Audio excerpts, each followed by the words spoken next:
الحمد للہ رب العالمین والعاقبۃ للمتقین والصلاة والسلام علی رسول النبی الکریم وعلی آلہ واصحابہ اجمعین، اما بعد فاعوذ باللہ من الشیطان الرجیم، بسم اللہ الرحمن الرحیم۔ فلما بلغ معه السعی قال یا بنی انی ارى فی المنام انی اذبحک فانظر ماذا ترى قال یا ابت افعل ما تؤمر ستجدنی ان شاء اللہ من الصابرین۔ صدق اللہ العلی العظیم وصدق رسولہ النبی الکریم وعلی آلہ واصحابہ اجمعین۔ اللهم صل وسلم دائما ابدا على حبيبك خير الخلق محمد كلهم صلى الله عليه وعلى آله واصحابه وبارك وسلم۔ محترم حضرات، جو میں نے آپ کے سامنے آیت مبارکہ تلاوت کی، اللہ رب العزت نے اس میں ابراہیم اور اسماعیل علیہ السلام کا واقعہ بیان کیا کہ جب انہوں نے اپنے بیٹے کو اپنا خواب سنایا تھا۔ ابراہیم علیہ السلام اللہ رب العزت کے جلیل القدر پیغمبر ہیں، جن کو اللہ نے اپنا خلیل قرار دیا، اللہ رب العزت کے بڑے ہی محبوب پیغمبر۔ اللہ رب العزت نے اپنے اس خلیل سے 4 امتحان لیے، اور ان چاروں امتحانوں میں وہ پاس ہوئے، کامیاب ہوئے، اور اعلیٰ نمبروں کے ساتھ کامیاب ہوئے۔ اللہ رب العزت اپنے محبوب بندوں سے امتحان لیتے رہتے ہیں، اور وہ تو پھر پیغمبر تھے۔ اللہ رب العزت کی آزمائش میں پورے اترے۔ اللہ رب العزت نے ان سے 4 امتحان لیے، اس میں ابراہیم علیہ السلام نے کامیابی حاصل کی، اور اللہ رب العزت نے پھر اس کے نتیجے میں ابراہیم علیہ السلام کو بڑا اعلیٰ انعام دیا، گولڈ میڈل سے نوازا۔ وہ گولڈ میڈل بھی ایسا تھا کہ جس کی دنیا میں آج تک نظیر نہیں ملتی۔ ابراہیم علیہ السلام ان امتحانات میں کامیاب ہوئے۔ آپ کی کامیابی بھی بے مثال، امتحان بھی بے مثال، اور جو اللہ نے آپ کو گولڈ میڈل دیا وہ بھی بے مثال۔ ابراہیم علیہ السلام کی پہلی آزمائش ہمیں کیا سبق دیتی ہے،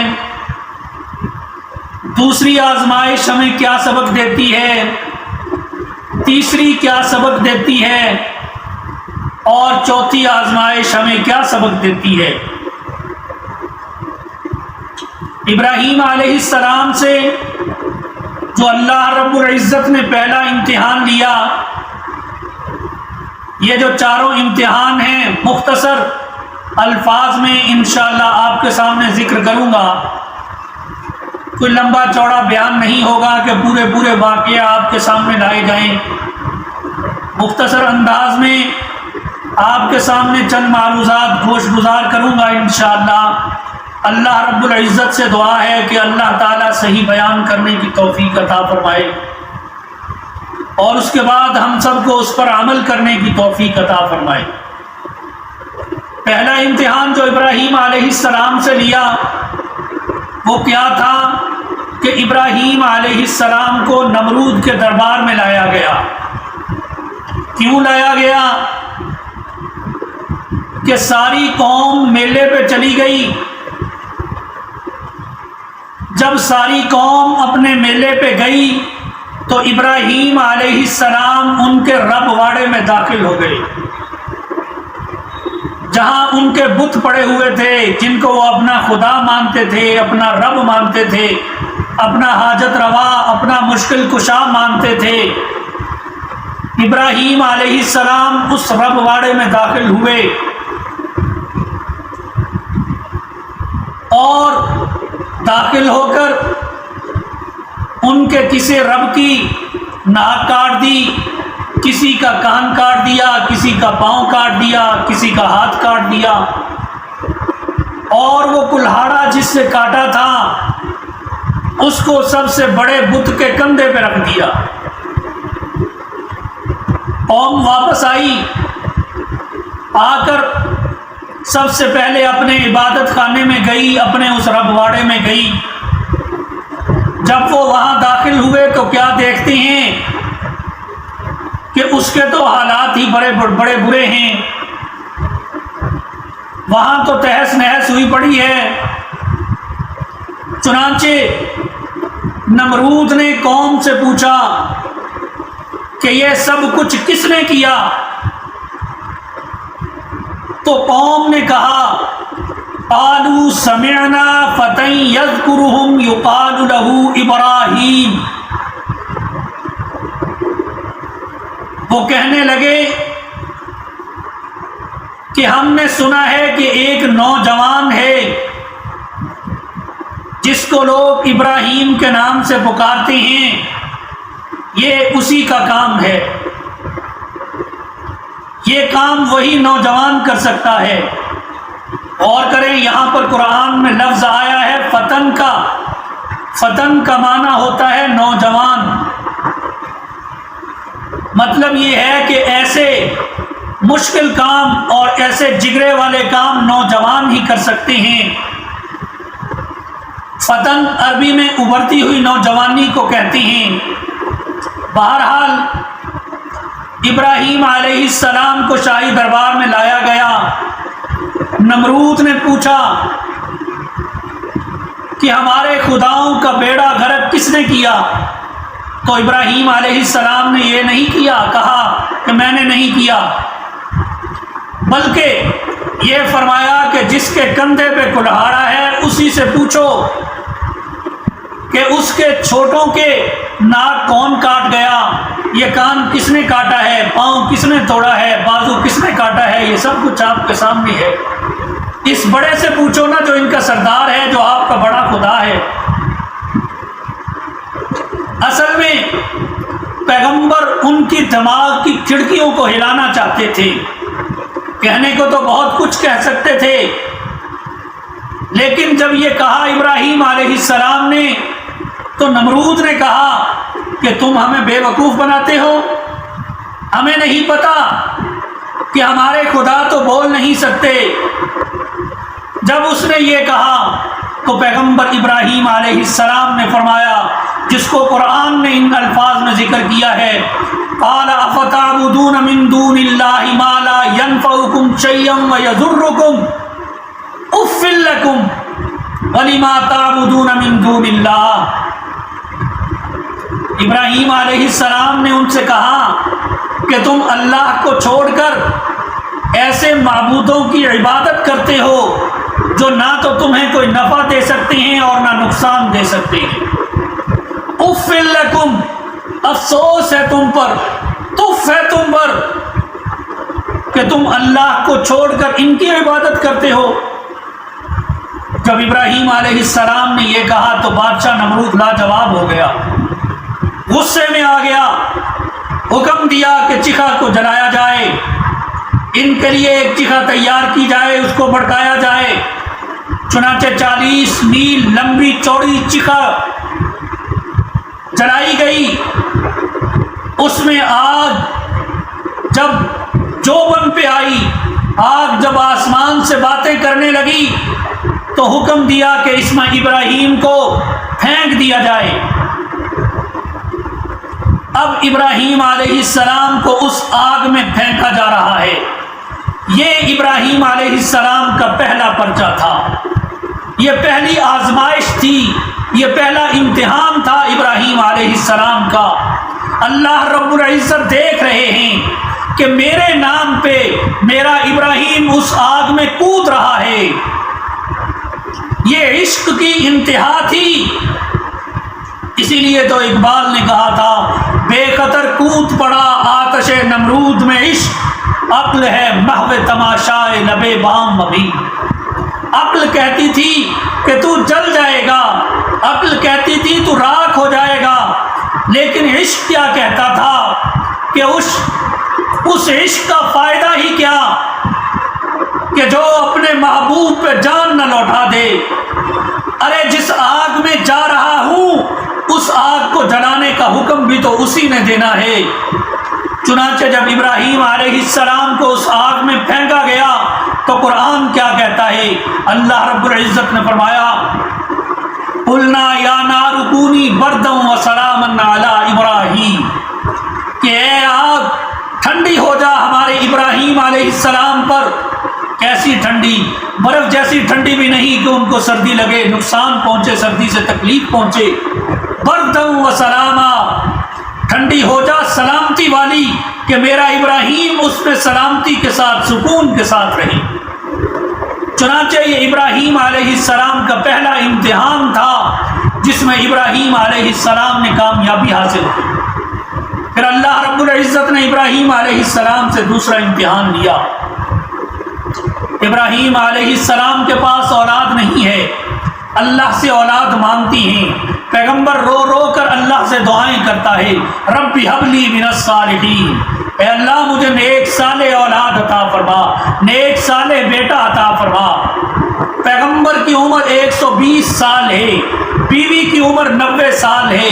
پردے کے پیچھے کھڑی بیوی پیغمبر کی یہ دعا سن رہی ہے اور یہ مسکرا کر کہہ رہی ہے کہ کیسی دعا مانگ رہے ہیں، آپ کی عمر 120 سال، میری عمر 90 سال، میں باندھ ہو چکی اور اب تم اللہ سے بیٹا مانگ رہے ہو۔ جب بیوی مسکرائی تو فرشتہ آ گیا، کیا فرماتا ہے قال کذالک، کیوں نہیں ایسا ہو سکتا ہے؟ جب اللہ رب العزت آدم علیہ السلام کو بغیر ماں باپ کے پیدا کر سکتا ہے تو پیغمبر کو اس عمر میں بیٹے سے بھی نواز سکتا ہے۔ چنانچہ اللہ نے بیٹی کی خوشخبری دی۔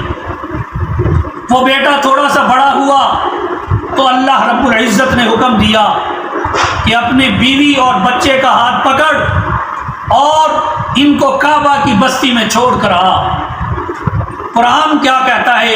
ربنا انی اسکنت من ذریتی بواد غیر ذی زرع عند بیتک المحرم، اللہ جہاں تو مجھے چھوڑنے کا کہہ رہا ہے، جہاں تو مجھے بیوی بچے کو چھوڑنے کا حکم دے رہا ہے، یا اللہ وہاں پہ کوئی بستی آباد نہیں ہے، فرمایا نہ ہو۔ یا اللہ وہاں پہ کوئی انسان نہیں ہے، فرمایا نہ ہو۔ یا اللہ وہاں پہ کوئی زندگی گزارنے کا کوئی سبزہ نام و نشان نہیں ہے، فرمایا نہ ہو۔ جو میں نے تجھے حکم دیا ہے تو اس پہ کام کر، عمل کر اس پہ۔ چنانچہ پیغمبر بائبل کی بستی سے، مصر کی بستی سے، عراق کی بستی سے گزرتا ہے، جنگلوں کا سفر کر کے مکہ میں پہنچتے ہیں اور صفا و مروہ کی پہاڑی کے نیچے اپنے بیوی اور بچے کو جا کے چھوڑتے ہیں۔ ان کو وہاں بٹھایا، مشکیزہ پانی کا رکھا، جو ذات راہ میں تھوڑا سا سامان ہوتا ہے ستو ہے پاس وہ رکھا، دونوں کو وہاں بٹھایا اور وہاں سے واپس چلے۔ جب چلنے لگے تو حضرت ہاجرہ نے ابراہیم علیہ السلام کا بازو پکڑ دیا، فرمایا کہ ابراہیم کس کے سہارے چھوڑ کے جا رہے ہو، کہاں جا رہے ہو؟ تو ابراہیم علیہ السلام نے اشارے سے کہا کہ مجھے تو تیرے سے بات کرنے کا بھی حکم نہیں ہے۔ جب ابراہیم علیہ السلام نے اشارے سے کہا کہ اس اللہ کے حکم پہ، اس اللہ کے سہارے پہ، تو حضرت ہاجرہ نے کہا کہ ابراہیم اب مجھے آپ کی ضرورت نہیں ہے، جس اللہ نے یہ حکم دیا ہے وہی اللہ مجھے اس امتحان میں کامیاب و کامران کرے گا۔ چنانچہ ایک دن گزر گیا، 2 دن گزر گئے، 3 دن گزر گئے، وہ جو ذات راہ تھا، وہ جو مشکیزہ پانی کا تھا، وہ جو تھوڑا سا ستو تھا وہ ختم ہو گیا، چھاتی سے دودھ ختم ہو گیا، اب نہ کھانے کو کچھ، نہ پینے کو کچھ، بچہ رو رہا ہے بھوک سے، پیاس سے، تل ملا رہا ہے، گڑ گڑا رہا ہے، ماں تھی کہاں رہا جاتا ہے۔ چنانچہ صفا کی پہاڑی پہ چڑھ گئی، اوپر سے جا کے دیکھتی ہیں کہ کہیں کوئی دور تک پانی کا نشان نظر آ جائے، لیکن نظر نہیں آتا۔ اس پہاڑی سے اتری، مروہ کی پہاڑی پہ چڑھ گئی کہ شاید اس طرف کہیں نظر آ جائے۔ جب ایک پہاڑی سے اترتی دوسری پہاڑی پہ چڑھنے کے لیے درمیان میں جگہ نیچے آتی تو بیٹا آنکھ سے اوجھل ہو جاتا، بیٹا نظر نہ آتا، تو وہاں سے دوڑ لگاتی کہ میرا بیٹا مجھے نظر آ جائے دوسری پہاڑی پہ چڑھنے کے لیے، کہ کہیں میرے بیٹے کو کوئی چیز نقصان نہ پہنچا دے۔ چنانچہ یہ صفا و مروہ پہ چڑھنا اور درمیان میں بھاگنا اللہ رب العزت کو اپنی بندی کی یہ ادائیں اتنی پسند آئیں کہ اللہ رب العزت نے اس کو لازمی قرار دے دیا اور اپنے پیغمبر پر یہ لازم کر دیا کہ میرے محبوب جب آپ حج و عمرہ کرنے جائیں گے تو میری بندی کی اس سنت کو آج سے ہر بندہ اس کے اوپر عمل کرے گا۔ آپ بھی کریں گے، آپ کے صحابہ بھی کریں گے۔ جو بندہ میری اس بندی کی سنت پہ عمل کرے گا اس کا میں حج و عمرہ قبول کروں گا، اس کے علاوہ کسی کا قبول نہیں کروں گا۔ اور ان پہاڑیوں کو اللہ رب العزت نے اپنی نشانی قرار دیا۔ قرآن میں آتا ہے ان الصفا والمروہ من شعائر اللہ، کہ اللہ نے صفا و مروہ کو اپنی نشانیاں قرار دیا ہے۔ چنانچہ حضرت حاجرہ نے 7 چکر لگائے، کہیں نام و نشان نظر نہیں آتا۔ پہاڑ کی چوٹی پہ جا کے دیکھتی ہیں، دور تک صحرا اور پہاڑ ہی نظر آتی ہیں، کہیں کوئی آبادی کا، کسی انسان کا، کسی چرند پرند کا نام و نشان نظر نہیں آتا۔ چنانچہ واپس آئیں اپنے بیٹے کے پاس کہ کہیں میرے بیٹے کو کوئی نقصان نہ پہنچ جائے۔ جب اپنے بیٹے کے پاس پہنچتی ہیں تو بیٹا ایڑیاں رگڑ رہا ہے اور ایڑیوں سے پانی نکل رہا ہے، وہ آب زمزم کا چشمہ پھوٹ پڑا۔ تو اللہ رب العزت نے ابراہیم علیہ السلام سے یہ دوسرا امتحان لیا کہ بے آب و گیا جنگل میں اپنی بیوی اور بچے کو چھوڑ کر آؤ۔ اللہ کے پیغمبر اس امتحان میں بھی پاس ہو گئے، اس امتحان میں بھی کامیاب ہو گئے۔ پھر اللہ رب العزت نے تیسرا امتحان دیا۔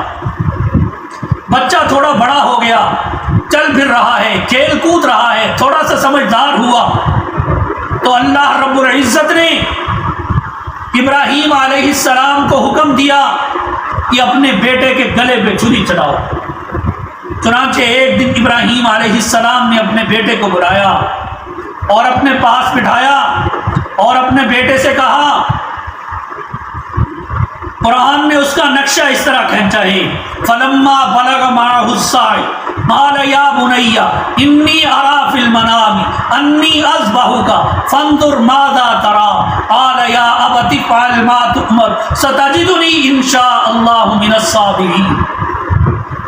ابراہیم علیہ السلام کا بیٹا جب تھوڑا سا بڑا ہو گیا، کھیلنے کودنے لگ گیا، تھوڑا سا سمجھدار ہوا، تو اپنے بیٹے کو اپنے پاس بلایا اور بلا کر کہتی ہیں، یا بنیا، اے میرے بیٹے، انی ارا فی المنام، کہ میں نے خواب دیکھا ہے رات کو۔ کیا دیکھا ہے؟ انی اذبحک، کہ میں تیرے گلے پہ چھری چلا رہا، میں تجھے اللہ کے راستے میں ذبح کر رہا ہوں۔ فانظر ماذا ترى، بتا تیری کیا رائے ہے۔ حفیظ جلندری نے جب یہ دیکھا تو اس سے رہا نہ گیا، کیا کہتا ہے؟ پدر بولا کہ بیٹا رات میں نے خواب دیکھا ہے، کتاب زندگی کا ایک نرالا باب دیکھا ہے، یہ دیکھا ہے کہ خود آپ میں تجھ کو ذبح کرتا ہوں، خدا کے حکم سے تیرے لہو میں ہاتھ بھرتا ہوں۔ فانظر ماذا ترى، بیٹا بتا تیری کیا رائے ہے۔ تو اسماعیل علیہ السلام کیا کہتی ہیں؟ اسماعیل علیہ السلام نے کہا کہ ابا جان آپ کر گزریے، ستجدنی انشاء اللہ من الصابرین، آپ عنقریب مجھے صبر کرنے والوں میں سے پائیں گے۔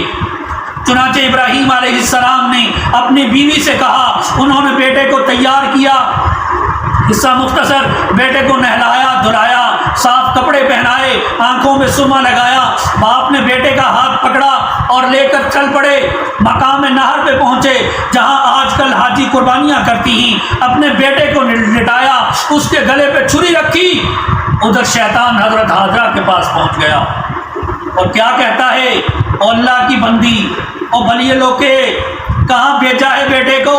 کہا اپنے باپ کے ساتھ بھیجا ہے۔ کہاں لے گیا؟ کہ وہ دعوت پہ لے گیا۔ کہتا نہیں، دعوت پہ نہیں لے گیا۔ پھر کہاں لے گیا؟ وہ تو اس کے گلے پہ چھری پھیرنے گیا ہے۔ حضرت حاجرہ نے کہا باپ کیسے پھیر سکتا ہے اپنے بیٹے کے گلے پہ چھری؟ تو اس نے کہا وہ کہتا ہے مجھے اللہ کا حکم ہے۔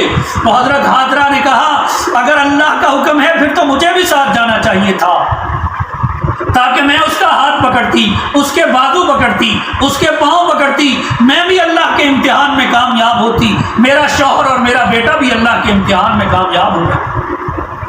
چنانچہ ابراہیم علیہ السلام نے گلے پہ چھری پھیرنا چاہی، اسماعیل علیہ السلام کہتی ہیں ابا جان میں اپنا منہ پھیر لیتا ہوں، یہ نہ ہو کہ آپ کی نظر میری نظر سے ٹکرائے اور شفقت پدری آپ کے دل میں اتر جائے، کہیں آپ کا ہاتھ ڈول نہ جائے اور اللہ رب العزت کے اس امتحان میں کہیں کوئی آپ سے خامی نہ رہ جائے۔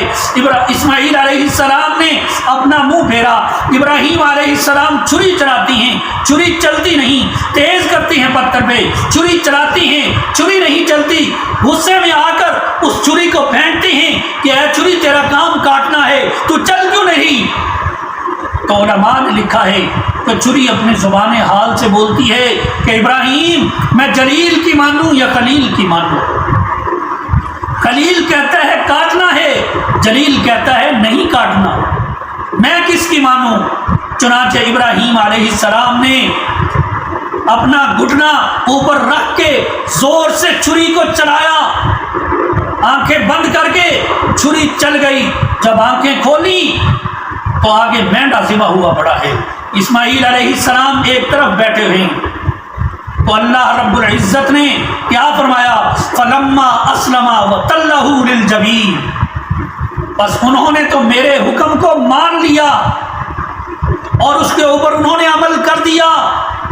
اللہ رب العزت نے وہ مینڈا جنت سے منگوا کر اس کے اوپر چھری پھروا دی۔ اگر اسماعیل کی گردن پہ چھری پھر جاتی تو قیامت تک سب کو اپنے بیٹے ذبح کرنا پڑتا۔ کون مائی کلال اپنے بیٹے ذبح کرتا؟ اللہ رب العزت فرماتی ہیں کہ انہوں نے میرے حکم کو مانا اور اس میں کامیاب ہوئے۔ وَفَدَيْنَاهُ بِذِبْحٍ عَظِيمٍ، یہ بہت بڑی قربانی ہے۔ ابراہیم علیہ السلام اپنے اس تیسرے امتحان میں بھی کامیاب ہوئے، اللہ رب العزت نے ان کو کامیابی سے نوازا۔ پھر اب چوتھا امتحان لیا ابراہیم علیہ السلام سے، جب اسماعیل علیہ السلام اور بڑے ہو گئے تو اللہ رب العزت نے فرمایا ابراہیم علیہ السلام سے کہ آؤ مکہ میں آؤ اور آ کر میرے کعبہ کی تعمیر کرو۔ وَإِذْ يَرْفَعُ إِبْرَاهِيمُ الْقَوَاعِدَ مِنَ الْبَيْتِ وَإِسْمَاعِيلُ رَبَّنَا تَقَبَّلْ مِنَّا إِنَّكَ أَنْتَ السَّمِيعُ الْعَلِيمُ، کہ ابراہیم آؤ اسماعیل کے ساتھ اور میرے گھر کی تعمیر کرو۔ ابراہیم علیہ السلام اور اسماعیل علیہ السلام دونوں اللہ کے گھر خانہ کعبہ کی تعمیر کر رہے ہیں۔ ابراہیم علیہ السلام اینٹیں لگا رہے ہیں، اسماعیل علیہ السلام پکڑا رہے ہیں، اینٹیں اور گارا پکڑاتے ہیں اور ابراہیم علیہ السلام لگاتے جاتے ہیں۔ چنانچہ وہ گھر بن کر جب تیار ہو گیا، اس گھر کے سائے میں کھڑے ہو کر ابراہیم علیہ السلام دعا کر رہے ہیں، اسماعیل علیہ السلام آمین کہہ رہے ہیں، ابراہیم علیہ السلام دعائیں مانگ رہے ہیں، یا اللہ میری دعا قبول فرما۔ اللہ رب العزت نے فرمایا ابراہیم تو نے میرے سارے امتحانوں میں کامیابی حاصل کی ہے، آج مانگ، جو تو مانگے گا میں تجھے عطا کروں۔ آج مانگ، کیا مانگتا ہے؟ ابراہیم علیہ السلام نے کہا یا اللہ میں اپنی ذات کے لیے کچھ نہیں مانگتا، میں اس دنیا کے لیے کچھ نہیں مانگتا، میں تو ایک ہی چیز مانگتا ہوں، ربنا وابعث فیہم رسولا منہم، اے اللہ وہ جو تو نے آخری نبی بھیجنا ہے، جس کا تو نے وعدہ کیا ہے، وہ آخری نبی محمد الرسول اللہ میری اس ذریت میں سے بھیج، میری اس اولاد میں سے بھیج وہ آخری نبی۔ چنانچہ اللہ رب العزت نے وہ آخری نبی جو ہمارے نبی الزمان پیغمبر حضرت محمد مصطفیٰ صلی اللہ علیہ وسلم ہیں، وہ اسماعیل علیہ السلام کی اولاد میں سے آئے۔ اللہ رب العزت نے ان کو یہ بے مثال گولڈ میڈل دیا۔ ابراہیم علیہ السلام اللہ کے سب امتحانوں میں کامیاب ہوئے اور اللہ رب العزت نے ان کو اس انعام سے نوازا، اللہ کے سب امتحانوں میں کامیاب و کامران ہوئے۔ اللہ رب العزت ہمیں اس پہ عمل کرنے کی توفیق